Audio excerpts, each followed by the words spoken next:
Friend, welcome back to my channel. তোমরা সবাই কেমন আছো? ভালো আছো? আমিও ভালো আছি তোমাদের আশীর্বাদে। আর আজকে আমি সকাল সকাল ঘুম থেকে উঠেই চলে আসি পুকুরে, কারণ হচ্ছে রৌদ্র কম ওঠে আর আমার মেয়ের জামা কাপড়গুলো শুকায় না, আর কলের জলে লাল হয়ে যায় বলে আমি পুকুরে জামা কাপড়গুলো ধুতে আসি। আর পুকুরে সকাল সকাল জামা কাপড় ধুতে গিয়ে আমি জামাটা একদম ভিজে গিয়েছিল। তারপরে বাড়ি এসে ড্রেসটা চেঞ্জ করে কোনো কথা নিয়ে বিছানা গোছাতে চলে আসলাম। আর বিছানাটা জানোই তো, ঠান্ডার দিনে ব্ল্যাঙ্কেট ফ্ল্যাঙ্কেট অনেক কিছু কাঁথা কম্বল ভাঁজ করতে হয়, বিছানাটা একদম জঙ্গল হয়ে আছে। আর এখন আমি বিছানা গুছাবো, গুছিয়ে আজকে আমার একটু খুব তাড়াহুড়া আছে, কারণ হচ্ছে কাকু আসবে, ওই ব্লাউজওয়ালা কাকু আসবে ব্লাউজ নিতে। তার জন্য রাত্রেবেলা আমি ব্লাউজ পুরো একদম কমপ্লিট করতে পারিনি, তাই তাড়াহুড়ো করে আমি ব্লাউজগুলো নিয়ে বসবো সেলাই করতে। আর কি বলো তো, আর মেয়ে তো উঠে গেছে অনেকক্ষণ আগে, ওকে নিয়ে ওর বাবা ওইদিকে গেছে। আর আমি এই ফাঁকে দিয়ে বিছানাটা গুছিয়ে তাড়াতাড়ি কাজগুলো সেরে নেব, কারণ কি বলো তো, বিছানাটা না গোছালে না পরে আলসামো লাগে, পরে আর বিছানা গোছাতে ইচ্ছা করে না, আমার এরকমই অভ্যাস। আর আমার বিছানা করা আর বিছানা তোলা এই দুটো করতে খুবই আলসামো লাগে। তো যাই হোক বন্ধুরা, আমিও তো লক্ষ্মী মেয়ে না যে সকালবেলা ঘুম থেকে উঠে সবার প্রথমে সব কাজ করব, কিন্তু না, এখন ঠান্ডার দিন বলে। আর আমার ছোট্ট একটা মেয়ে আছে, এত সকালবেলা আমি ঘুম থেকে উঠতে পারি না। যাদের যাদের ছোটো ছোটো বাচ্চা আছে তারা নিশ্চয়ই জানো রাত্রেবেলা ভালো করে ঘুম হয় না, তো আমারও সেরকম ঘুম হয় না। তো আমি অত লক্ষ্মী মেয়ে হতে পারিনি, কোনো দিনই হতে পারিনি, কারো কাছেই হতে পারিনি। আমি বরাবরই সত্যি কথা বলতে ভালোবাসি, এর জন্য সবাই আমাকে খারাপ বলে। কে কী বলে বলুক কি, তাতে আমার কোনো আসে যায় না, কিন্তু আমি সবসময় সত্যি কথাই বলি। আমার সামনে কোনো কিছু ভুল দেখলে সেটা আমি সহ্য করতে পারি না, সেটা বলে দিই, সেটা হচ্ছে আমার সব থেকে বড় দোষ। আর সকালবেলা ঘুম থেকে উঠে আমি কাজ করতে পারিনি আজকে, কারণ আমি তো অত লক্ষ্মী মেয়ে না, আমি তো অলক্ষ্মী মেয়ে বলো। তো যাই হোক, আমার যেটা কাজ করতে হবে তাড়াহুড়ো করে আমি সেটাই করব, কারণ আমি একজন আমাকে দায়িত্ব দিয়ে কাজ দিয়েছে, আমি কাজটা করি ওনার। তো উনি যে টাইমটা দিয়েছে আমাকে, সেই টাইমটাতে আমাকে কাজ করে দিতে হবে, তাই না বলো?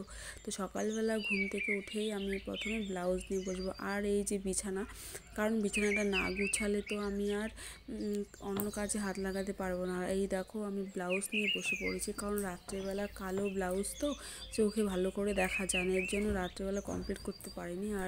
আর সেলাই করতে আসলে আমার একটা প্রবলেম হয়, সুতো হারিয়ে ফেলি, তো আমি সুতোই খুঁজছিলাম। তো যাই হোক বন্ধুরা, ব্লাউজগুলো কমপ্লিট করা মানে হচ্ছে ব্লাউজগুলো হাতাগুলো করিনি। তোমরা যে ব্লাউজগুলো পরো সেই ব্লাউজের হেমগুলো আমাদের মতো অনেক মেয়েরাই করে, তোমরা আবার ভেবো না, অনেকেই বলতে পারো যে যারা আমাকে জানো চেনো, তুমি কেন ব্লাউজ করো, হ্যান ত্যান করো, তোমাকে কোনো অভাব আছে? কিন্তু না, বরাবরই আমি নিজেরটা নিজে চালাতে ভালোবাসি। বিয়ের আগে টিউশন পড়াতাম, নিজের হাত খরচা চালাতাম। বিয়ের পরে এরকম না যে আমি শ্বশুরবাড়িতে কষ্ট করি বা আমার কোনো কিছুর অভাব আছে। ঠাকুর ভগবান আমাকে সব কিছুই দিয়েছে, কোনো কিছুর আমার অভাব রাখেনি, কিন্তু তাও কি বলো তো, আমার নিজের কিছু করতে ভালো লাগে। আর কি বলো তো, এই যে ব্লাউজগুলো করে আমি খুব বেশি টাকা পাই না, খুব অল্প পরিমাণে টাকা পাই, কিন্তু সেটা নিয়ে আমি খুশি। অনেকেই হয়তো বলতে পারো, ও বাবা এত মানে ব্লাউজ করে এতই টাকা দিচ্ছে, কিন্তু না, এরকমটা বললে ভুল। আমি এখানে কোথায় যাব বলো, কার বাড়ি যাব? কেউ নেই এখানে গল্প করার মতো ভালোভাবে, আমার এখানে কেউ নেই, আমার আত্মীয় স্বজন এখানে কেউ নেই, আমি কোথায় যাব, কার সাথে গল্প করবো? বাড়িতে শ্বশুর শাশুড়ি আমার মেয়ে, এদেরকে নিয়েই আমার সারাদিন কেটে যায়, তার মধ্যে ফাঁকে দিয়ে আমি ব্লাউজ করি। আর বরাবরই আগে ভিডিও করতে ভালোবাসতাম, কিন্তু আমি ইউটিউব ভিডিও কোনো দিনই করিনি, জাস্ট ফেসবুক দেখতাম, মানে হোয়াটসঅ্যাপ চালাতাম, ছবি উঠতাম, এতটুকুই আমার সীমাবদ্ধ ছিল।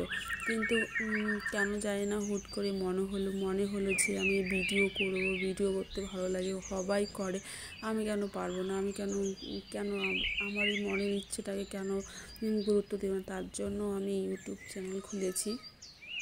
আর এখন টুকটাক ভিডিও বানাই। তোমরা অনেকেই আমার ভিডিও দেখো, অনেকেই আমাকে লাইক করো, কমেন্ট করো, তো তোমাদের অনেক অনেক ধন্যবাদ। আর তোমাদের ভালোবাসা আর ভালোবাসার জন্য আজকে আমার 2000 সাবস্ক্রাইবার হয়েছে।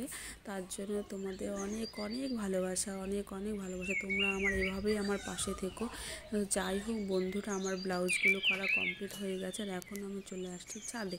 আর ছাদে এসে দেখি আমার মেয়ে এখানে খেলা করছে, ওর বাবা নিয়ে বসে আছে। তোমার কোলে কে এসো না, তোমার কোলে কে এটা? মিনি, দেখি। ওরে মিনি নেনে আছো, ঠিক আছে ঠিক আছে ঠিক আছে। তারপর চলে আসলাম ছাদে। তোমরা তো দেখতেই পাচ্ছ আমার মেয়ের সাথে কথা বলছি।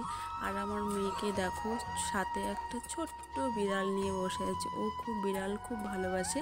আর এই বিড়ালটা আমি এনেছিলাম দীঘা থেকে।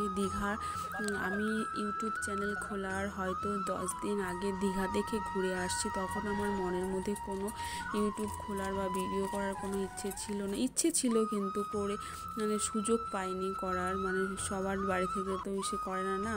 তো তখন তার জন্য তোমাদের সাথে আমার কাছে এরকম কোনো ভিডিও নেই যে তোমাদের সাথে শেয়ার করবো। দীঘাতে যাওয়ার কিছু ছবি আছে, সেটা আমি তোমাদের সাথে একদিন ভিডিও করে তোমাদের দেখাবো। তো যাই হোক বন্ধুরা, এখন আমি ছাদে চলে আসছি। ছাদে ফুল গাছে জল দিচ্ছি।